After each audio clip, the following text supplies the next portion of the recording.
هتديها شركة كاوتشات. هو قائد الكتيبة 777 بيعمل حملات على السوشيال ميديا، وفي لايفاته بيساعد كل اللي محتاج مساعدة، ولايفاته دي مع أي حد ما يعرفوش بيدخل ويتعرف عليه لأول مرة. اتشهر فجأة على تيك توك وبقى يلعب بالملايين من اللايفات، لدرجة إنه بقى صاحب شركة كبيرة لقطع غيار عربيات. محتواه البعض شايفه غير أخلاقي وجريء، والبعض شايف إنه داعم للي حواليه. فيا ترى إيه حكاية البلوجر مداهم، وازاي دخل السوشيال ميديا وبقى مشهور وحقق الملايين من اللايفات؟ مش هتصدق اللي بيعمله في الجولات بتاعته على التيك توك.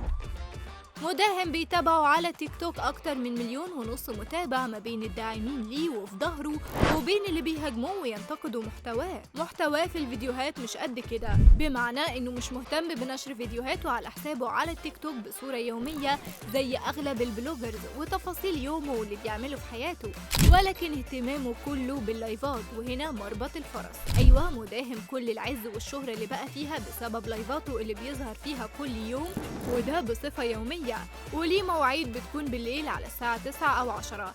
ولايفاته مش مع حد معين، ولكن مع أي بنت أو شاب من أي دولة، مش لازم يكونوا مصريين.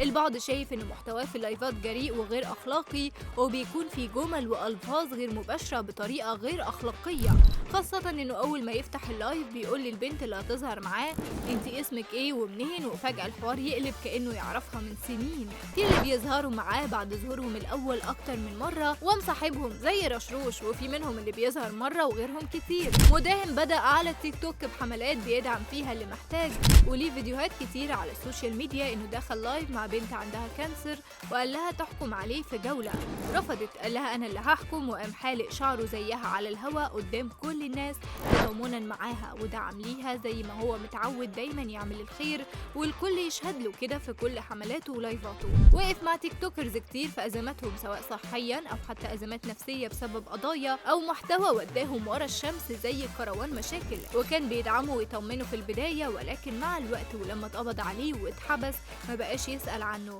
وده اللي قاله أخو كروان في أول ظهور ليه بعد حبسه.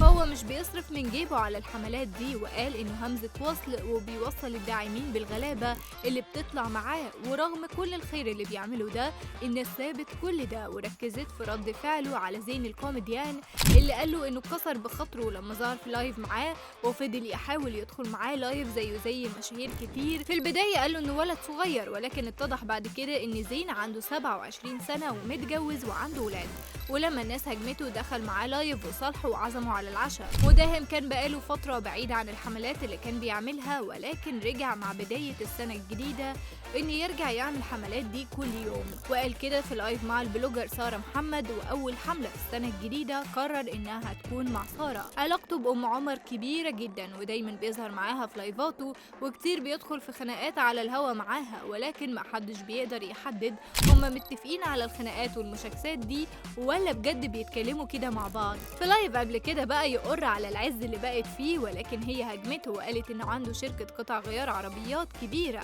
ومعاه ملايين، مش هي لوحدها اللي بتكسب من التيك توك، رغم إنه مداهم ليه شهرة كبيرة جدا على السوشيال ميديا. ولكن البعض شايف إنه ممكن يعمل الخير والحملات دي بطريقة تانية، غير إنه يظهر مع بنات من جنسيات ودول مختلفة وبيكون إطلالاتهم جريئة وكلامهم غير أخلاقي بالشكل ده. فيا ترى أنتم مع ولا ضد اللي بيعمله مداهم في لايفاته ومحتواه على تيك توك؟ وهل لايفاته دي السبب في شهرته وإنه يكون الملايين منها؟ شاركونا برأيكم في التعليقات.